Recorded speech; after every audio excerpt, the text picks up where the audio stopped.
The Chamber of the Stars was a sight to behold. Crafted from the finest crystarium found deep within the mountains of Arendor, the walls shimmered with an ethereal glow, reflecting the light of distant galaxies.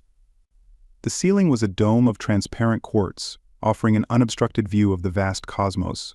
It was within this hallowed hall that the High Council of Arendor gathered to deliberate matters of great importance, matters that could shape the future of their civilization. On this day, the chamber was filled with an air of anticipation, as the most revered women of Arendor took their places around a circular table made of obsidian, its surface polished to a mirror-like sheen. Each of these women, the finest leaders, scholars, and warriors Arendor had to offer, exuded an aura of power and grace. They were known throughout the galaxy for their unmatched beauty, towering strength, and sharp intellect. But today their minds were focused on a single, unfamiliar subject: Earth. At the head of the table sat the matriarch, Seraphina, a woman whose mere presence commanded respect. Her silvery hair, adorned with intricate braids, cascaded down her back, and her piercing blue eyes sparkled with wisdom accumulated over centuries. She had led Arendor through times of peace and conflict, and her leadership was unquestioned. As she looked around the table, she knew the decision they were about to make would not only impact their own world, but might also send ripples across the galaxy. "We are gathered here," Seraphina began, her voice resonating with authority, "to discuss an opportunity that has presented itself, a mission to Earth." A murmur rippled through the council. The name of the distant planet Earth had long been whispered in stories and songs. It was a world known for its diversity, for its inhabitants who were as varied as the colors of the dawn sky. But for all its mysteries, Earth had remained distant and uncharted by the people of Arendor, a subject of curiosity rather than direct interest. Until now. Seraphina continued, "For centuries, our knowledge of human men has been limited to second-hand tales and scattered reports. While we have excelled in our own advancements and established alliances with other civilizations, Earth has remained enigmatic. However, recent observations have sparked a renewed interest in understanding the unique characteristics and behaviors of human men." As she spoke, a holographic projection appeared in the center of the table, displaying images of Earth, as seen from space, a blue-green orb swirled with white clouds. The projection then zoomed in, revealing images of human men, captured by advanced Arendor technology. They were diverse, their appearances ranging from the pale-skinned and dark-haired to those with golden or ebony skin, their bodies varying from lean to powerfully muscular. The council members leaned forward, their eyes fixed on the images. For all their strength and beauty, the women of Arendor were accustomed to a certain homogeneity among their male counterparts on Arendor and allied planets. The diversity displayed before them was both fascinating and puzzling. One council member, Lyra, a scholar known for her vast knowledge of alien species, spoke up. "We have always prided ourselves on our understanding of strength and beauty. Yet, here is a species that defies our conventional wisdom. Human men exhibit a wide range of physical traits, yet they all seem to possess a certain allure. We must understand why this is so." "Indeed," added Commander Thalassa, a warrior of great renown. Her voice was deep, with a commanding edge that had seen her lead many victorious battles. "Their muscular builds are impressive, particularly those who engage in regular physical conditioning. It speaks to a resilience and dedication that we value in our own warriors. But it is not just their physicality that intrigues me. Their behavior, gentle, protective, and yet fiercely determined, demands closer study." Seraphina nodded, her gaze thoughtful. "That is precisely why I have brought this proposal to the Council. The exploration of Earth and its inhabitants, particularly the men, is not just an opportunity to learn about another species. It is an opportunity to learn more about ourselves, about our own values, our own strengths, and perhaps even our own vulnerabilities." The chamber fell silent as the weight of her words settled over the council. This was more than just a mission, it was a journey of self-discovery, a chance to challenge their understanding of what it meant to be strong, beautiful, and connected. Not all were immediately convinced, however. Nyx, a council member known for her skepticism, raised a hand, her expression cautious. "While the idea is intriguing, we must also consider the risks. Earth is a planet with its own complexities, political, social, and environmental. We have little first-hand knowledge of how their societies function or how they might react to our presence. Is it wise to engage with them directly?" Seraphina turned her gaze to Nyx, acknowledging the validity of her concerns. Your caution is warranted, Nix. However, we do not intend to make our presence known to the broader population. This will be a covert mission, with our operatives blending into human society. Our technology will allow them to assume human appearances and move undetected. The goal is to observe, interact, and gather information, not to interfere. Another voice joined the conversation. Isolde, a diplomat with extensive experience in interplanetary relations. If we approach this with the right balance of caution and curiosity, we could gain valuable insights not just into human men, but into the potential for future alliances. Earth is on the cusp of significant technological and social advancements. They are at a crossroads, much like we were centuries ago. Understanding them now could be crucial for establishing a future dialogue. Serafina listened as the debate unfolded, weighing each perspective. The council members were divided between those who saw the potential for great knowledge and those who feared the unknowns that lay ahead. But underlying it all was a shared curiosity, a desire to learn, to explore, to connect. After hours of discussion, the time came for a decision. Serafina stood, her presence once again commanding the attention of all in the chamber. We have heard many arguments today, both for and against this mission, she began. But let us not forget who we are. We are the women of Arendor, a people known not just for our strength, but for our courage, our wisdom, and our thirst for knowledge. The unknown should not be a source of fear, but of opportunity. It is through exploration that we grow, that we evolve, that we become greater than we were before. She paused, allowing her words to resonate through the chamber. Therefore, I propose that we proceed with the mission. Let us send our finest to Earth not as conquerors, but as explorers. Let us seek to understand, to learn, and perhaps to build bridges that span the stars. The council chamber was silent for a moment as the weight of her words hung in the air. Then, one by one, the council members nodded in agreement, their expressions resolute. The decision was made. Serafina smiled, a rare and gentle expression on her usually stern face. Very well. We shall begin preparations immediately. The mission will be led by Captain Viola, one of our most capable warriors and a woman of great wisdom. She will be accompanied by a team of our best and brightest, each chosen for their unique skills and insights. Captain Viola, who had remained silent throughout the debate, rose to her feet. She was a woman of striking presence, with deep green eyes that seemed to see beyond the surface of things, and a physique that spoke of both power and agility. Her reputation as a warrior was unmatched, but it was her sharp mind and diplomatic skills that had earned her the respect of the council. I accept this responsibility with honor, Viola said, her voice steady and confident. I will lead our team with the utmost care and diligence. We will learn what we can about the men of Earth and return with knowledge that will benefit all of Arendor. Serafina nodded approvingly. Then it is settled. The mission to Earth begins. May the stars guide you, Captain Vela, and may you return with the wisdom we seek. The council members stood, signaling the end of the meeting. As they began to file out of the chamber, Serafina remained behind, gazing up at the stars through the crystal dome. Her thoughts were filled with the possibilities that lay ahead not just for the mission, but for the future of Arendor. She knew that this journey to Earth was more than a scientific expedition. It was the beginning of something much larger, something that could redefine their understanding of strength, beauty, and connection. And deep within her, there was a sense that this mission would not just change how they saw Earth, but how they saw themselves. As the stars twinkled above, Serafina whispered a silent prayer to the cosmos. May our paths be illuminated, and may we find the strength to embrace whatever truths we uncover. And with that, the High Matriarch of Arendor turned and left the chamber, her mind already focused on the preparations that lay ahead. The journey to Earth had begun. The journey from Arendor to Earth was not a simple one. It required the precise calibration of their advanced spacecraft, the Astris, to navigate the interstellar currents that separated the two worlds. The Astris was a marvel of Arendor engineering, sleek and formidable, with a hull that shimmered like liquid metal under the light of distant stars.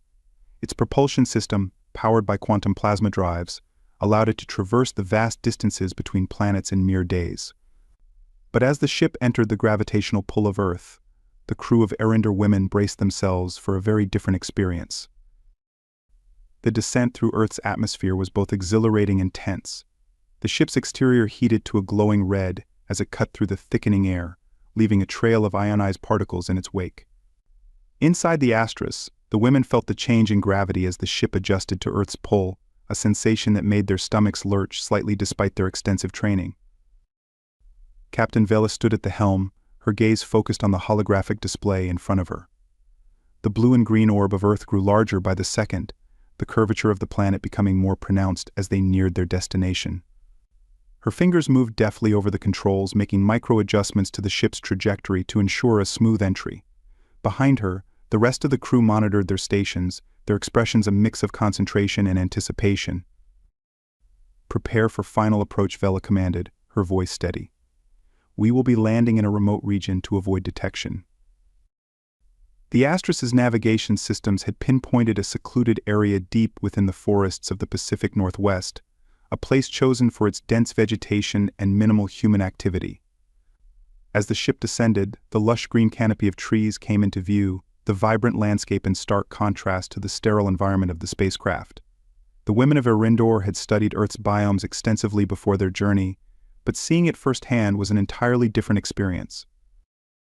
With a soft thud, the Astras touched down on a patch of soft earth, the landing pad sinking slightly into the ground. The ship's hull shimmered briefly before its exterior systems activated, cloaking it in a holographic projection that rendered it invisible to any prying eyes. The mission was now officially underway. The airlock hissed open, and Captain Vela was the first to step out onto the planet's surface. The air was thick with the scent of pine and damp earth, a heady mixture that was foreign yet strangely invigorating. The gravity was slightly lighter than that of Erindor, giving Vela a subtle feeling of buoyancy as she moved forward. One by one, the other members of the crew followed her out of the ship. There was Commander Thalassa, whose muscular frame moved with the grace of a predator, Lyra, the scholar with her keen, analytical eyes, Isolde, the diplomat, who took in the surroundings with an expression of serene curiosity, and several others, each chosen for their unique skills and perspectives. The forest around them was alive with sound. The rustle of leaves in the breeze, the distant calls of birds, and the occasional snap of twigs underfoot created a symphony of nature that was unlike anything they had heard on Erindor. For a moment the women stood in silence, absorbing the raw beauty of this alien world. "This place is," vibrant Lyra murmured, her voice tinged with awe. "The life here is so varied." Vela nodded in agreement. "It is as we expected, but experiencing it firsthand is something else entirely. Let's proceed with caution. We need to set up a base of operations and begin our reconnaissance as soon as possible." The crew immediately got to work, their movements efficient and practiced. They established a temporary base within the confines of the Astras, using its advanced technology to maintain contact with Erindor, while shielding their activities from detection by any of Earth's satellites or monitoring systems. The ship's sensors were calibrated to scan the surrounding area, mapping out the terrain and identifying any nearby human settlements. Vela watched as the crew completed their tasks with precision. She could sense the underlying excitement in each of them. This mission was more than just an exploration, it was a chance to discover something truly new. And yet, she knew that this excitement had to be tempered with caution. They were, after all, in uncharted territory. With the base secured and preliminary scans complete, the time had come for the crew to venture out and observe human men up close. The mission protocols called for careful integration into human society, using advanced holographic technology to disguise themselves as human women. This technology, developed on Erindor, was capable of mimicking not only the physical appearance of Earth's inhabitants, but also the subtle nuances of their behavior. The crew divided into small teams, each assigned to different locations where they could observe and interact with human men. Captain Vela, along with Lyra and Thalassa, chose a nearby town as their starting point, a small, rustic place nestled at the edge of the forest, where the pace of life was slower and the risk of discovery lower. The town, surrounded by rolling hills and dense woods, had a charm that was both quaint and unfamiliar. As the women entered, their appearances seamlessly altered to blend in with the local populace. Vela's striking green eyes and athletic build were transformed into the more subdued appearance of a tall, auburn-haired woman with a toned yet non-threatening physique. Lyra, who had always been known for her scholarly demeanor, now appeared as a demure brunette with an air of quiet intelligence, while Thalassa's formidable presence was softened into that of a strong, yet approachable woman with dark hair and warm brown eyes. As they walked through the town, they were met with curious glances from the locals, but nothing that suggested suspicion.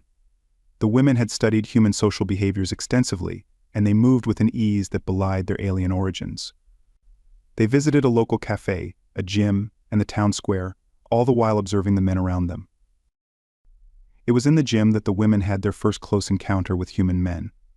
The gym was a modest establishment filled with the sounds of clanking weights and the rhythmic thud of footsteps on treadmills. The air was thick with the scent of sweat and effort, a testament to the physical dedication of those within. Vela, Lyra, and Thalassa entered the gym, their senses immediately heightened by the environment. The men here were engaged in various forms of exercise, their bodies straining with the effort of lifting weights, running and practicing martial arts. The Arendor women had seen images and videos of such activities, but witnessing them in person was a different experience altogether. As they observed, it became clear that human men exhibited a wide range of physical abilities and body types. Some were lean and agile, their muscles defined but not overly pronounced. Others were bulkier, their physiques sculpted through years of training and discipline. The diversity was fascinating, and it spoke to a level of individuality that was less common on Arendor, where physical perfection was more uniformly defined. Vela's attention was drawn to a group of men engaged in a sparring session. They moved with a fluidity and precision that reminded her of the warriors of Arendor, yet there was something different, something more primal in their movements. The men were strong, yes, but their strength was coupled with a kind of vulnerability that intrigued her. They fought not just with their bodies, but with a fierce determination that came from within, a drive to prove themselves, to push beyond their limits. Thalassa, too, was captivated. As a warrior herself, she recognized the discipline and dedication required to achieve such physical prowess. But what intrigued her more was the camaraderie she observed among the men. They encouraged each other, offered advice, and shared in each other's victories and defeats. It was a form of bonding that transcended mere physicality, a connection that spoke of a deeper, emotional strength. Lyra, meanwhile, was fascinated by the way the men interacted with one another outside of their training. She noticed how they laughed, joked, and supported each other, their behavior reflecting a complex mix of confidence and humility, competitiveness and camaraderie.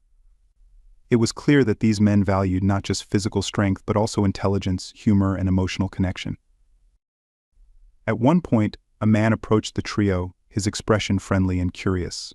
He was tall, with dark hair and a muscular build that suggested years of physical training. His blue eyes sparkled with a mix of confidence and warmth, and he offered a polite smile as he spoke. "Hi there," he said, his voice deep but friendly. "I don't think I've seen you around before. New to town." Vela, who had been trained extensively in human languages and social cues, returned the smile with ease. "Yes, we're just passing through. Decided to stop by and check out the local gym. It's quite impressive." The man chuckled, glancing around the gym with a hint of pride. "It's not bad, especially for a small town like this. I'm Jack, by the way." "Nice to meet you," Jack, Vela replied, extending her hand in the traditional human greeting. "I'm Val. This is Lila, and that's Tessa." She introduced Lyra and Thalassa by their human aliases, their identities carefully chosen to blend in seamlessly. Jack shook her hand, his grip firm but not overpowering. "Well, Val, if you ever need a spotter or some tips, just let me know. I've been working out here for years." Vela nodded, her interest piqued by the casual offer. "I might take you up on that. We're just here to observe today, but it's always good to learn from someone experienced." As Jack moved on to continue his workout, Vela exchanged a glance with Lyra and Thalassa. The interaction had been brief, but it had provided valuable insight into the behavior of human men. Jack had been confident but not arrogant, friendly but not intrusive. It was a balance that they found intriguing, an indication of the complex social dynamics at play. After spending several hours observing the gym and interacting with its patrons, the trio returned to the Astris under the cover of night. The forest was quiet, the only sounds the rustling of leaves and the occasional call of a nocturnal animal. The women moved swiftly and silently, their senses attuned to the environment around them. Back aboard the ship, the team convened in the central command room to discuss their findings. The room was dimly lit, with a large holographic display in the center, showing the data they had gathered during the day. Lyra was the first to speak. "The men we observed today exhibit a fascinating range of behaviors and physical traits. There is a strong emphasis on physical fitness and camaraderie, but also a deep respect for intelligence and humor. Their interactions suggest that they value both strength and emotional connection. Thalassa nodded in agreement. I was particularly impressed by their resilience and determination. The way they push themselves in training is admirable, and it speaks to a drive that goes beyond mere physical appearance. There is a strength of character there that I did not expect. Vela listened to their observations, her mind already working on the next steps. Our first encounter has provided us with valuable insights, but it is only the beginning. We need to continue our observations, expanding our interactions to different environments and social settings. The more we learn, the better we can understand the complexities of human men. She paused, her gaze focused on the holographic display. Tomorrow we will visit other locations, places where we can observe not just physical behavior, but emotional and intellectual interactions as well. We need to gather as much data as possible before making any conclusions. The crew nodded in agreement, their excitement tempered by the seriousness of their mission. They had only just begun to scratch the surface of what Earth and its inhabitants had to offer, and they were eager to delve deeper. As the meeting adjourned, Vela stood alone in the command room, her thoughts drifting back to the interactions she had witnessed that day. There was something about these human men that intrigued her, something that went beyond mere physical attraction. It was as if they held a mirror up to her own values and beliefs, challenging her to see the world and herself in a new light. For the first time, Vela felt a flicker of uncertainty. She had always been confident in her strength, her leadership, her ability to navigate any situation. But here, on this unfamiliar planet, she was beginning to realize that strength came in many forms, some of which she had yet to fully understand. As she gazed out at the night sky through the ship's viewport, the stars twinkling above the forest, Vela made a silent vow. She would not only complete this mission but do so with an open mind and heart. She would learn all she could about the men of Earth, not just for the sake of Arendor, but for her own growth as well. The journey had only just begun, and already it was proving to be more than she had ever anticipated. The next morning, as dawn broke over the forest canopy, the women of Arendor gathered in the Astras's transformation chamber, a room designed to blend their advanced technology with the subtlety required for their mission on Earth. The chamber itself was sleek and futuristic, its walls lined with consoles that hummed softly, glowing with the soft light of bioluminescent crystals. In the center of the room stood a series of circular platforms, each surrounded by a halo of light that flickered with potential energy. The women took their places on these platforms, preparing for the process that would alter their appearances and allow them to move seamlessly among the human population. The technology they were about to use was among Arendor's most sophisticated, a blend of holographic projection and molecular restructuring that could transform their physical forms down to the finest detail. It was not just about changing their looks, it was about becoming someone else entirely, at least in the eyes of those around them. Captain Vela stepped onto her platform, her expression focused. She had used this technology before, but never in such a sustained and personal way. Today she would not just wear the disguise of Val, the auburn-haired woman she had briefly assumed the day before she would become her, inhabiting the identity fully as they moved deeper into Earth society. "Are we ready?" Vela asked, her voice calm but authoritative. The other women nodded in response, their expressions reflecting a mix of determination and anticipation. They had all been carefully trained for this, but there was still an element of the unknown that added a layer of tension to the moment. Vela activated the console in front of her, initiating the transformation process. The platform beneath her began to hum, and the halo of light around her flared to life. A soft, tingling sensation spread across her skin as the molecular restructuring took effect, followed by the more disorienting shift of the holographic overlay. In seconds, the process was complete. Vela looked down at her hands, now those of a human woman slightly smaller, with the telltale lines and textures of Earth's inhabitants. She could feel the subtle differences in her body, the lighter frame, the altered muscle distribution, even the slight change in the way she perceived the world through her human senses. It was a strange but not unpleasant sensation, like wearing a perfectly tailored suit that was not her own. She turned to the others, who had undergone similar transformations. Lyra had become Lila, her scholarly demeanor now wrapped in the guise of a petite brunette with an intelligent gaze. Thalassa was now Tessa, her powerful presence softened into the appearance of a strong yet approachable woman with dark hair and an athletic build. Each woman inspected her new form with a mixture of curiosity and professionalism, ensuring that every detail was perfect. They were no longer the formidable warriors and scholars of Arendor, they were now human women, ready to immerse themselves in Earth's society. Vela smiled, a small but genuine expression. "Let's make this count," she said, her voice now carrying the slight inflection of her new identity. The women nodded in agreement, their resolve solidifying. The true mission was about to begin. Integration into human society. The team's next destination was the nearby city of Seattle, a bustling urban center, known for its diverse population and vibrant culture. It was the perfect place for the Arendor women to blend in while observing a wide range of human behaviors and interactions. The city offered a stark contrast to the quiet, rural town they had visited the day before, providing them with the opportunity to study the complexities of human society on a larger scale. As the women arrived in Seattle, they were immediately struck by the energy of the city. The streets were alive with activity, people of all backgrounds moving purposefully through the urban landscape. The air was filled with the sounds of car engines, distant conversations, and the occasional burst of laughter. It was a sensory overload compared to the serenity of Arendor, but the women adapted quickly, their training kicking in as they navigated the bustling streets. Their first stop was a popular cafe in the heart of the city, a place known for its eclectic clientele and relaxed atmosphere. The cafe was a hub of social interaction, where people from all walks of life came to relax, work, and converse. It was here that the women would begin their deeper exploration of human behavior, observing not just the men but the dynamics between all the people who frequented the establishment. As they entered the cafe, Vila, now fully inhabiting the persona of Val, took in the scene with a practiced eye. The space was warm and inviting, with rustic wooden furniture and walls lined with bookshelves. The air was thick with the rich aroma of freshly brewed coffee, mingling with the scent of baked goods and the subtle fragrance of flowers in vases on the tables. The lighting was soft, creating an intimate ambience that encouraged conversation.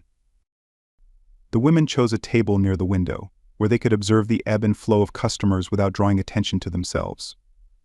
Vila, Lila, and Tessa settled into their roles seamlessly, ordering drinks and engaging in casual conversation, just like any other group of friends meeting for a coffee.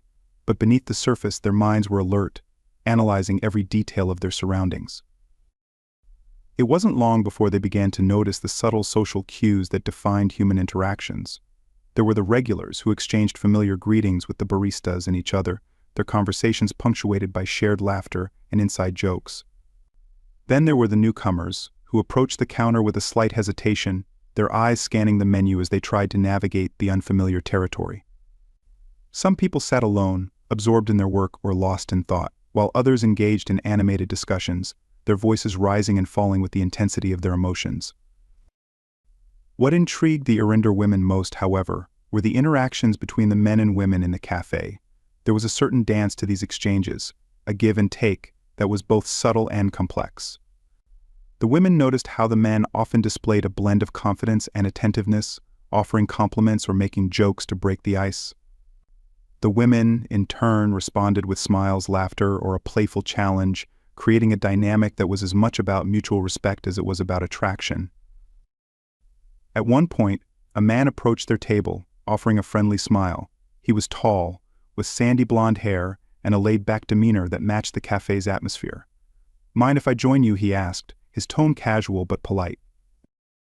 Vela, maintaining her role as Val, smiled in return. "Not at all," she replied, gesturing to the empty chair.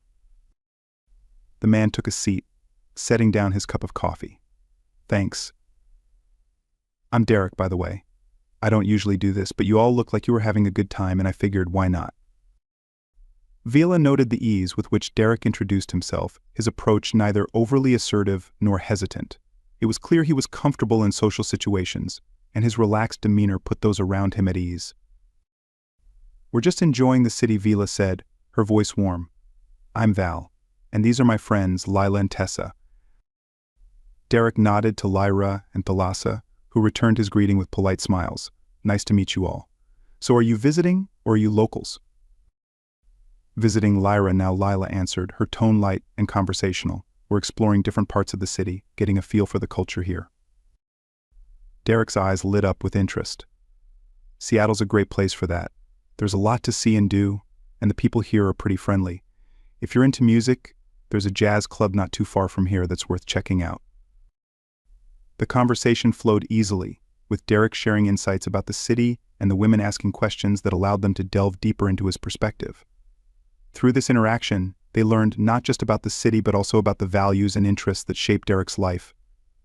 He spoke with enthusiasm about the local music scene, his passion for hiking in the nearby mountains, and his love of community events that brought people together. As the conversation continued, Vela observed the subtle ways in which Derek expressed himself, his choice of words, his body language, the way he maintained eye contact while speaking. It was clear that he valued connection and authenticity, traits that resonated with the Arendar women's own values. Yet, there was also a certain vulnerability in the way he spoke about his experiences, a willingness to share personal stories that hinted at a depth of character they had not often encountered in their interactions with men from other planets. When Derek eventually excused himself to leave, the women thanked him for his company, genuinely appreciating the insights he had provided. As he walked away, Vela turned to her companions, her expression thoughtful. "He's a good example of what we've been observing," she said quietly. "Confidence balanced with approachability, intelligence paired with a sense of humor. There's a complexity to human interactions that we're only beginning to understand." Thalassa nodded in agreement. "And it's not just about the surface-level traits. There's an emotional depth here, a willingness to connect on a personal level. It's refreshing, in a way." Lyra, ever the analyst, added, "What stands out to me is the way they value individuality. Each person brings something unique to the table, and that diversity seems to be celebrated rather than suppressed. It's a strength that I think we can learn from." Vela leaned back in her chair, taking in the bustling cafe around them. "We have much more to learn," she said, her voice carrying a note of resolve. "But this is a good start. Let's continue our observations in different settings. We need to see how these interactions play out in various contexts, workplaces, social gatherings, even in more intimate environments." The women agreed, their minds already shifting to the next phase of their mission. They finished their drinks and left the cafe, blending back into the flow of the city as they continued their exploration. As the days turned into weeks, the Arendar women's integration into Earth's society deepened. Their mission, which had begun as a scientific exploration, was gradually evolving into something more personal, more complex. The initial curiosity that had driven them to study human men was now intertwined with a burgeoning sense of connection, a connection that was growing stronger with each new interaction. Captain Vela, Lyra, and Thalassa, along with the other members of the team, found themselves drawn to the men they encountered, not just as subjects of study, but as individuals with whom they could form genuine relationships. The more they learned about these men, their struggles, their triumphs, their hopes and fears, the more they saw the common threads that bound them together, despite the vast differences between their worlds. Vela, in particular, found herself increasingly intrigued by Derek, the man she had met at the cafe. What had started as a casual encounter was slowly developing into something deeper. Their paths crossed frequently, and each meeting left her with a sense of anticipation and curiosity. There was something about Derek, his quiet confidence, his easygoing nature, the way he seemed to take life in stride, that resonated with her on a level she hadn't anticipated. It wasn't just his physical appearance, though she couldn't deny the appeal of his strong build and warm smile. It was the way he carried himself, the way he spoke with a thoughtful consideration that suggested a depth of character she found intriguing. He was open and approachable, yet there was a hint of mystery about him, a sense that he had seen and experienced more than he let on. One evening, Vela still in her human guise, as Val found herself sitting across from Derek in a cozy corner of a bustling restaurant. The soft glow of candlelight illuminated their faces as they talked, the noise of the surrounding diners fading into the background. The conversation flowed easily, moving from light-hearted topics to more serious discussions, and Vela found herself sharing more about herself, albeit in the context of her assumed identity, than she had intended. "So what brought you to Seattle?" Derek asked, his eyes fixed on her with genuine interest. "You mentioned you're just visiting, but what made you choose this city?" Vela hesitated for a moment, carefully considering her response. The truth, of course, was something she couldn't reveal, but she had become adept at weaving her real experiences into the fabric of her human identity. "I've always been interested in exploring new places," she said finally, her voice thoughtful. "Seattle seemed like a good place to start, a city with a lot of history, a diverse culture, and a strong connection to nature. It's been eye-opening." Derek nodded, taking a sip of his drink. I can see that. Seattle has a way of getting under your skin, it's more than just a city, it's a place where people come to find themselves, to figure out what they really want out of life. Vela found herself nodding in agreement, though she knew her reasons for being here were far more complex. And what about you, she asked, steering the conversation back to him. Have you found what you're looking for? Derek smiled, a hint of something wistful in his expression. I think so, or at least I'm getting closer. I've been here for a few years now, and it's given me a lot of time to think about what really matters to me. I've learned that it's not just about where you are, but who you're with and how you choose to spend your time. His words struck a chord with Vela, reminding her of the reasons she had undertaken this mission in the first place. It wasn't just about gathering data or understanding human men, it was about connecting with them, learning from them, and perhaps even discovering new facets of herself in the process. As the evening progressed, Vela found herself opening up even more, sharing stories from her life on Arendor carefully framed as experiences from a distant place, far removed from the realities of Earth. She spoke of the challenges she had faced as a leader, the responsibilities that weighed on her, and the constant pressure to be strong, both physically and emotionally. Derek listened intently, his gaze never leaving her face. When she finished, he reached across the table and gently took her hand in his. It sounds like you've been through a lot, he said softly, but you've also accomplished so much. I can see that strength in you, Val, and I admire it. Vela felt a warmth spread through her at his words, a feeling that was both comforting and disconcerting. She wasn't used to this vulnerability, this openness. On Arendor, strength was about control, about maintaining a facade of invincibility. But here, with Derek, she was beginning to realize that strength could also mean letting down her guard, allowing herself to be seen, flaws and all. I appreciate that, she replied, her voice just above a whisper. But there's more to me than just strength. There are parts of me that I'm still figuring out, parts that I'm not sure how to navigate. Derek's grip on her hand tightened slightly, a gesture of reassurance. That's okay, we're all figuring things out, one step at a time, and sometimes it helps to have someone to walk that path with. Vela looked into his eyes, seeing the sincerity in them. She knew that their paths were worlds apart, literally, but in that moment, she couldn't deny the connection that was forming between them. It was something deeper than mere attraction. It was a bond that transcended the boundaries of their respective species, a shared understanding that was growing stronger with each passing day. Lyra and the intellectual connection. While Vela was navigating her deepening bond with Derek, Lyra, disguised as Lila, found herself drawn to another type of connection, one that was rooted in intellectual curiosity and mutual respect. She had always been the most cerebral of the group, her mind constantly seeking new knowledge, new ideas to explore. And in a city like Seattle, with its vibrant academic and cultural scene, she had no shortage of opportunities to engage with like-minded individuals. It was during a lecture at a local university that Lyra first met Ethan, a professor of anthropology with a keen interest in ancient civilizations. The lecture had been about the evolution of human societies, a topic that fascinated Lyra, given her own background in the history and cultures of various planets. She had attended the lecture out of curiosity, but she hadn't expected to find herself so captivated by the speaker. Ethan was in his mid-30s, with sandy brown hair that was slightly tousled and glasses that gave him a scholarly yet approachable look. He spoke with passion and enthusiasm, his words painting vivid pictures of ancient societies and the lessons they held for the modern world. There was an energy about him, a thirst for knowledge that resonated with Lyra on a profound level. After the lecture, Lyra approached Ethan, eager to discuss some of the ideas he had presented.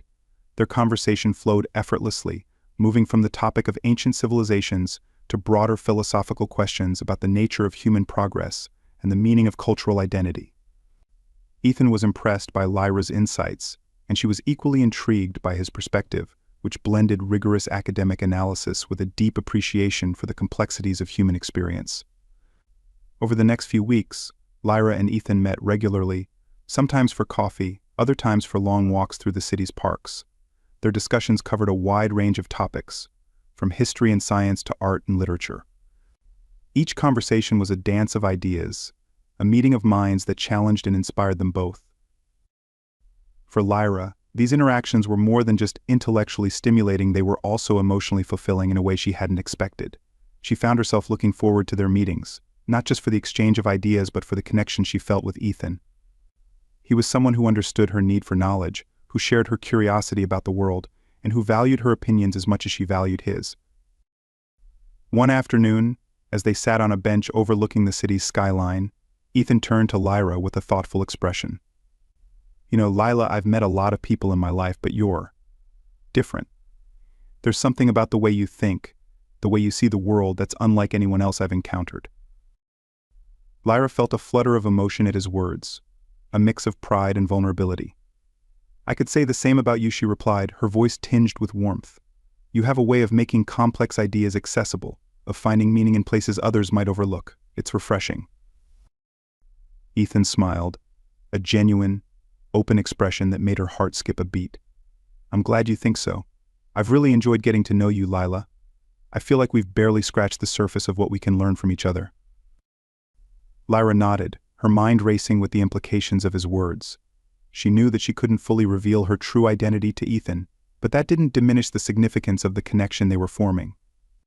It was a bond built on mutual respect and shared intellectual curiosity, and it was becoming increasingly important to her.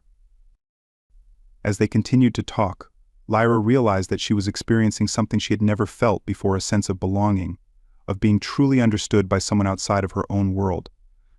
It was both exhilarating and terrifying, a reminder of the power of human connections and the potential they held to bridge even the widest of gaps. Thalassa and the physical bond. While Vela and Lyra were exploring the emotional and intellectual aspects of their connections with human men, Thalassa, disguised as Tessa, was drawn to a different type of bond, one rooted in the physical and the primal. As a warrior, Thalassa had always valued strength, discipline, and physical prowess. On Arendor, these traits were revered, and she had spent her life honing her body and mind to become one of the most formidable fighters in her world. On Earth, Thalassa found herself intrigued by the way human men expressed their own physicality. She had observed them in the gym, pushing themselves to their limits, training with a determination that mirrored her own. But what fascinated her even more was the way these men used their bodies not just for combat or physical labor, but as a means of connection, of expressing themselves in ways that went beyond words. One evening, Thalassa decided to explore this aspect of human interaction more deeply. She signed up for a mixed martial arts class at a local gym, eager to test her skills against human opponents and to experience firsthand the way they approached physical challenges. The class was intense, filled with a diverse group of men and women who were all there for different reasons, some for fitness, others for self-defense, and a few for the sheer love of the sport. Thalassa quickly established herself as a force to be reckoned with. Her natural strength, combined with her years of training, made her a formidable opponent, even in her disguised form. But what surprised her was the way the men in the class responded to her. Rather than being intimidated or resentful of her abilities, they welcomed the challenge, pushing themselves harder to match her skill level. There was a camaraderie in their interactions, a mutual respect that Thalassa found both satisfying and intriguing. One man in particular stood out to her, a tall, broad-shouldered fighter named Alex. He was skilled, disciplined, and unafraid to go toe-to-toe with her, even when it was clear that she had the upper hand. Their sparring sessions were intense, filled with a combination of raw power and precise technique. But what intrigued Thalassa even more was the way Alex approached each match, not as a competition, but as an opportunity to learn, to grow, and to connect. After one particularly grueling session, Thalassa and Alex sat together on the edge of the mat, catching their breath. The gym was quiet, the other participants having left for the evening, leaving the two of them alone in the dimly lit space. "You're incredible," Tessa Alex said, his voice filled with admiration. "I've never met anyone who fights like you do. It's like you're in a different league." Thalassa smiled, wiping the sweat from her brow. "I've had a lot of training," she replied modestly, "but you're not so bad yourself. You've got a lot of heart." Alex chuckled, leaning back against the wall. "I guess that's what it takes, right? Heart. Strength is important, but without heart, it's just empty power." Thalassa considered his words, realizing that they echoed something she had long believed herself. On Arendor, strength was revered, but it was the heart, the will, the drive to protect and connect that truly made a warrior. And here, in this human gym, she was seeing that same principle in action. As they sat in companionable silence, Thalassa felt a shift in her perception of Alex. He was more than just a skilled fighter, he was someone who understood the deeper meaning of strength, someone who valued the connection between body and spirit. It was a perspective that resonated with her, and it made her see him in a new light. "I've been thinking," Alex said after a moment, breaking the silence. "There's something about the way you fight, the way you carry yourself, that's different. It's like you're not just here to train, you're here to learn, to experience something new." Thalassa nodded, appreciating his insight. "You're right," she admitted. "I'm here to push myself to understand what it means to be strong in a new way. And I've learned a lot from sparring with you." Alex's smile was warm, genuine. "Well, I'm glad I could help. And I've learned a lot from you too, Tessa. You've shown me that strength isn't just about power, it's about connection, about understanding what drives you." Thalassa felt a surge of respect and admiration for Alex. He wasn't just a fighter, he was someone who understood the deeper meaning of strength, someone who valued the bond that could be formed through physical connection. It was a revelation that deepened her appreciation for the human experience and made her even more determined to continue her mission with an open mind and heart. Conflict of emotions. As the Arendor women's relationships with human men deepened, they found themselves grappling with a new and unexpected challenge: the conflict between their mission and their growing emotions. What had started as a purely scientific exploration was now becoming something far more personal, and the women were beginning to realize that their feelings were not just a distraction, they were a fundamental part of their experience on Earth. Vela, Lyra, and Thalassa each faced their own internal struggles as they navigated their relationships with Derek, Ethan, and Alex. For Vela, the challenge was in balancing her role as a leader with her growing affection for Derek. She knew that she had a responsibility to her team and to the mission, but she couldn't deny the connection she felt with him, the way he made her feel seen, understood, and valued in a way she hadn't experienced before. Lyra's conflict was more intellectual in nature. She valued her bond with Ethan, not just for the intellectual stimulation it provided, but for the way it made her feel connected to something larger than herself. Yet she knew that her true identity was something she could never fully reveal to him, and that knowledge weighed heavily on her, creating a sense of distance that she struggled to overcome. For Thalassa, the conflict was rooted in her identity as a warrior. She had always seen herself as strong, disciplined, and self-sufficient, but her connection with Alex was challenging those perceptions. He made her feel vulnerable in a way she hadn't expected, and while she valued the bond they were forming, it also made her question her own understanding of strength and what it meant to truly connect with someone. The women discussed their struggles with each other, sharing their fears and uncertainties in the safety of their shared space aboard the Astris. It was a rare moment of vulnerability for them, a chance to be open and honest about the challenges they were facing. "I didn't expect this," Vela admitted one evening as they gathered in the ship's common area. "I knew we would learn a lot from this mission, but I didn't anticipate how deeply it would affect us. These men, they're not just subjects of study, they're people we're forming real connections with, and it's making me question everything I thought I knew about myself." Lyra nodded in agreement, her expression serious.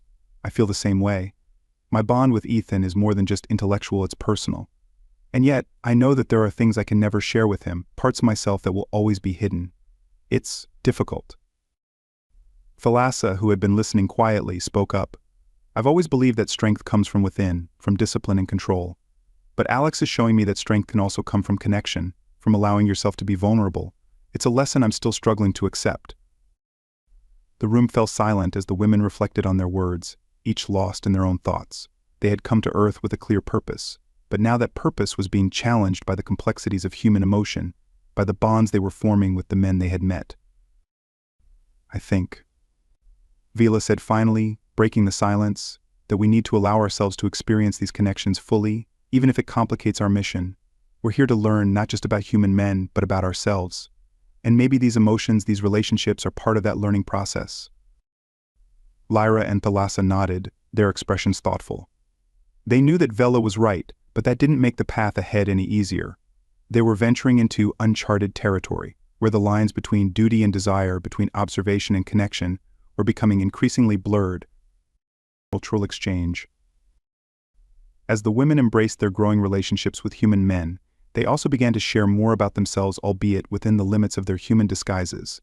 They introduced the men to aspects of Arendor culture, subtly woven into the fabric of their conversations and activities.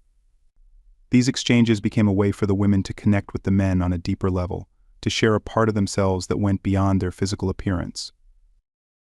Vela introduced Derek to a form of meditation that was common on Arendor, a practice that combined physical stillness with mental focus.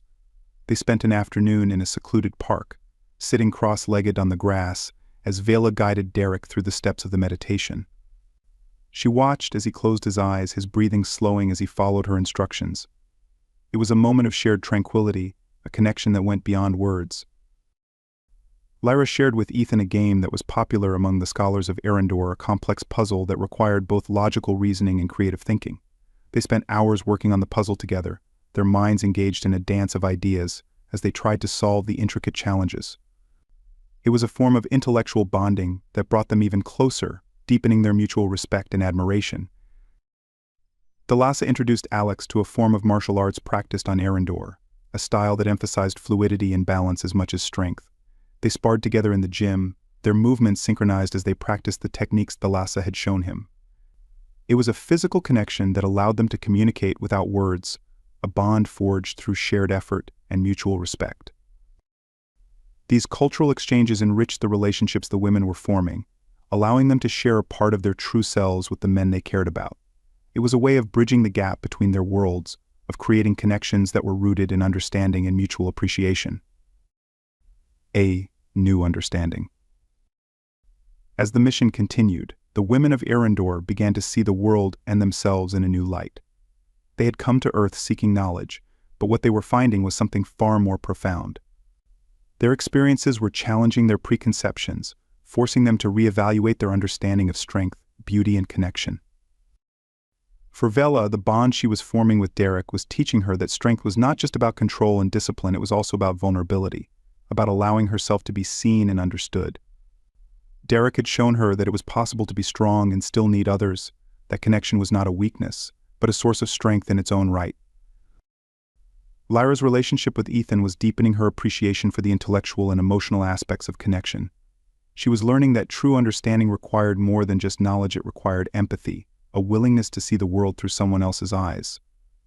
Ethan had shown her that the mind was not separate from the heart, and that the two could work together to create something beautiful. Thalassa was discovering that physical strength was only one aspect of what it meant to be strong. Through her bond with Alex, she was learning that true strength came from balance, from the ability to connect with others on a physical and emotional level. Alex had shown her that vulnerability was not something to be feared, but something to be embraced as a part of who she was.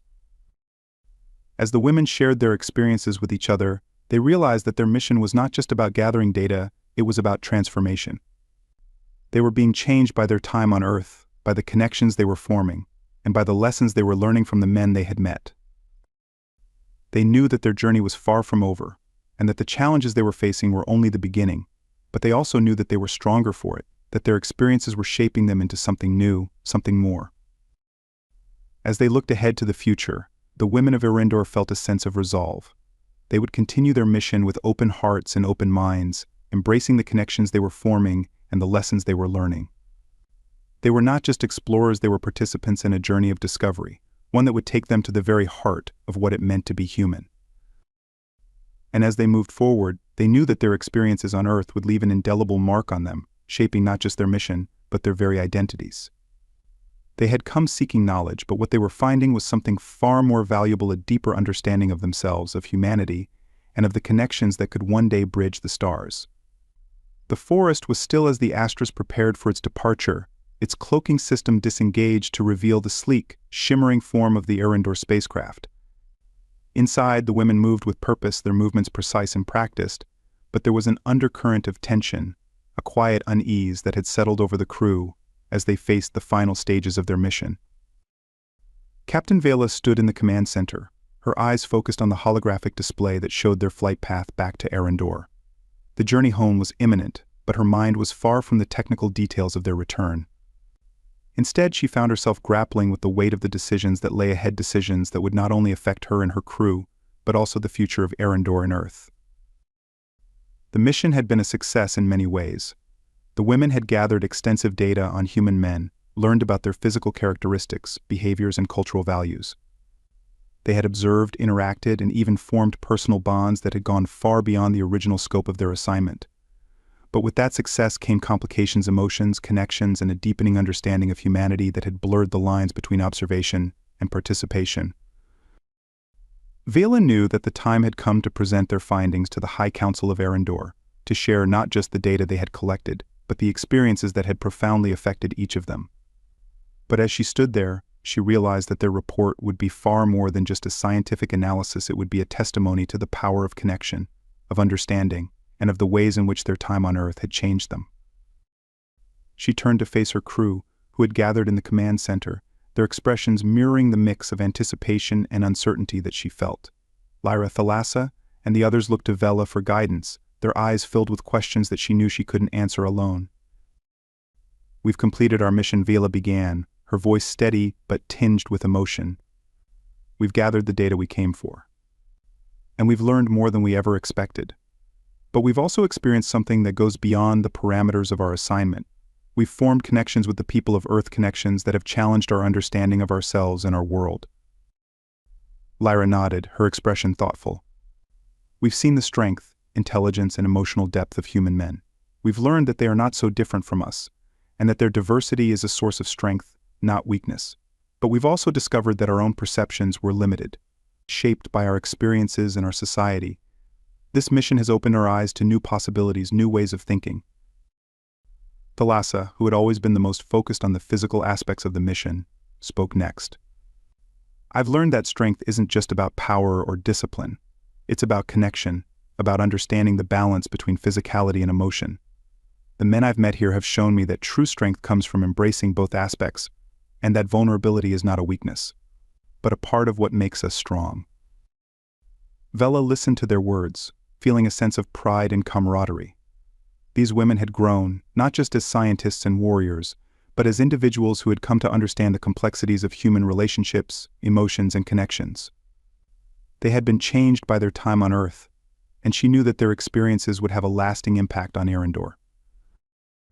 "We need to share our findings with the High Council," Vela continued, her voice firm. "But we must also make them understand that our mission was not just about gathering data, it was about building bridges, about forming connections that could one day lead to a deeper understanding between our worlds. We've seen the potential for collaboration, for mutual respect, and for a future where Arendor and Earth can learn from each other." The women nodded in agreement, their resolve solidifying.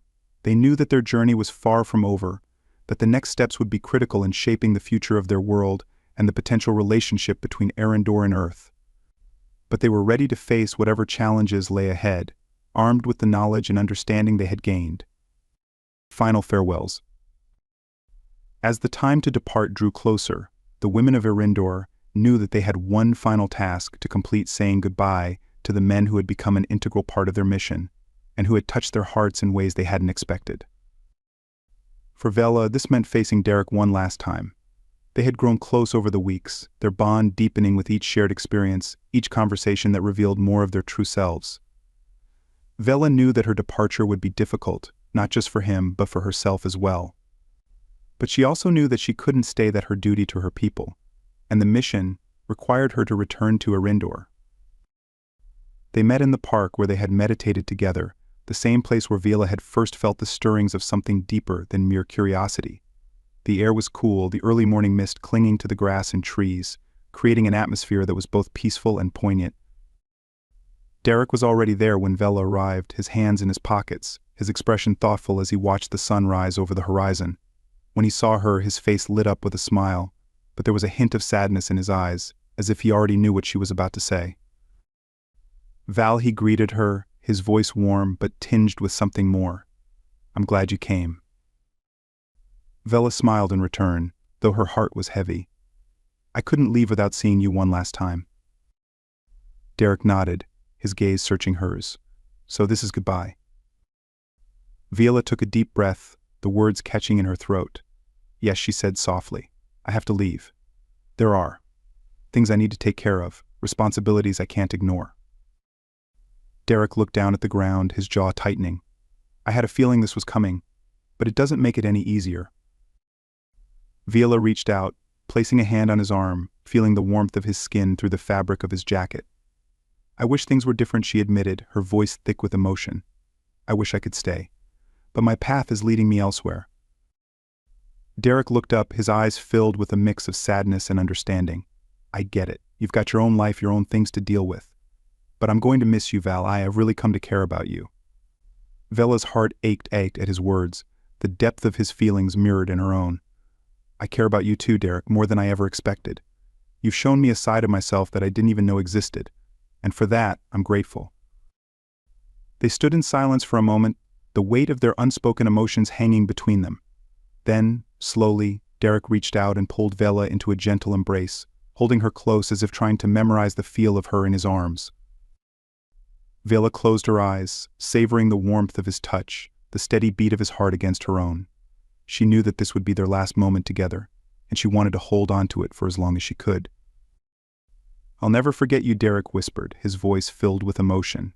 No matter where you go or what you do, you'll always have a place in my heart. Vela felt a tear slip down her cheek, and she tightened her hold on him, not wanting to let go. I'll never forget you either, she whispered back. Thank you, Derek. For everything. With a final squeeze, Derek released her, stepping back to look into her eyes one last time. Goodbye, Val. Take care of yourself. Goodbye, Derek, Vela replied, her voice breaking slightly. I will. She turned and walked away, her steps slow and heavy, each one taking her further from the man who had come to mean so much to her. She didn't look back, knowing that if she did, she might not have the strength to leave. But as she walked, she carried the memory of him with her, a memory that would stay with her long after she had returned to Arindor. For Lyra, the farewell was equally difficult. She met Ethan at the university, the place where their intellectual connection had first sparked. They had spent countless hours discussing ideas, challenging each other's perspectives, and building a bond that went far beyond academic curiosity. But now, as Lyra faced the reality of her departure, she realized just how much she had come to care for him. They sat together in Ethan's office, the quiet hum of the campus surrounding them. Ethan looked at Lyra with a mix of confusion and concern, sensing that something was wrong. Lila, what's going on? He asked, his brow furrowed. You've been distant lately, and now you're telling me you have to leave? What's happening? Lyra struggled to find the words, her mind racing with the conflict between her duty to her mission and her feelings for Ethan. I have to go, Ethan, she said finally, her voice trembling. There are things in my life that I need to take care of, things I can't ignore. I wish I could stay, but it's not possible. Ethan's expression softened, a flicker of understanding passing through his eyes. You're not telling me everything, are you? Lyra looked away, unable to meet his gaze. No, I'm not. And I'm sorry for that. But there are things I can't explain, things I can't share with you. Ethan reached out, gently tilting her chin so that she would look at him. I don't need to know everything, Lila. I just need to know that what we have, was real. Lyra felt a tear slip down her cheek as she nodded. It was real, Ethan. It still is. But I have to go. And I don't know if I'll ever be able to come back. Ethan's grip on her chin tightened slightly, his eyes searching hers for answers that she couldn't give. I don't want you to go, Lila. But if you have to, then I want you to know that I'll be here, waiting, if you ever decide to come back. Lyra's heart ached at his words, the depth of his feelings mirrored in her own. Thank you, Ethan, she whispered, her voice filled with emotion. Thank you for everything. They embraced, their connection deeper and more profound than any words could express. And as Lyra walked away, leaving Ethan and the life they had begun to build together, she knew that she would carry the memory of him with her, always a memory that would shape her understanding of connection, of intellect, and of love. Thalassa's farewell to Alex was equally poignant. They met at the gym, the place where their bond had first formed through shared physical challenges and mutual respect. Thalassa had always valued strength, but Alex had shown her that true strength came from the balance between body and heart, between discipline and vulnerability. As they stood together in the quiet gym, the weights and mats surrounding them like silent witnesses to their journey, Thalassa struggled to find the words to express what she was feeling. I have to leave, Alex, she said finally, her voice steady but filled with emotion. There are things in my life that I need to take care of, things that I can't ignore. Alex looked at her, his expression unreadable. You're leaving? Just like that? Thalassa nodded, her heart heavy. Yes, and I don't know if I'll ever be able to come back. Alex was silent for a moment, his eyes searching hers. Then, slowly, he reached out and took her hand, his grip firm and reassuring. "I don't want you to go, Tessa," he said quietly. "But I understand if you have to. Just know that you've made a difference in my life. You've shown me what it means to be truly strong." Thalassa felt a tear slip down her cheek as she squeezed his hand. "You've shown me the same, Alex. I've learned so much from you, more than I ever expected, and I'll never forget you." They embraced, the connection between them deep and unspoken. And as Thalassa walked away, leaving Alex and the life they had begun to build together, she knew that she would carry the memory of him with her, always a memory that would shape her understanding of strength, of connection, and of what it truly meant to be strong. A new era begins. The journey back to Arindor was quiet, the women lost in their thoughts as the Astris hurtled through space, leaving Earth far behind. They had completed their mission, but each of them knew that they were returning home as different people, changed by their experiences, by the connections they had formed, and by the emotions they had felt. As they approached Arindor, the women gathered in the command center, their expressions a mix of anticipation and reflection. The planet loomed large in the viewport, its surface shimmering with the familiar hues of their home. But as they prepared to land, they knew that Arindor would never be the same for them. Vila stood at the helm, her gaze focused on the planet below. She knew that the High Council would be waiting for their report, eager to hear about the success of the mission. But she also knew that their report would be more than just a collection of data. It would be a testimony to the power of connection, of understanding, and of the ways in which their time on Earth had changed them. As the ship touched down on Arindor, the women disembarked, their steps steady but filled with a sense of purpose. They knew that the journey ahead would be challenging, that the High Council might not fully understand the significance of what they had experienced. But they were ready to face whatever came their way, armed with the knowledge and understanding they had gained. The council chamber was filled with light as the women entered, the walls reflecting the glow of the crystal dome above. The High Council members, seated in their usual places, watched as Vela and her team approached, their expressions curious and expectant. "Welcome back, the matriarch," Serafina greeted them, her voice filled with warmth and authority. "We have been eagerly awaiting your return. Tell us, what have you learned?" Vela took a deep breath, her mind racing with the weight of the information they were about to share. She knew that this was a pivotal moment, one that would shape the future of Arindor and its relationship with Earth.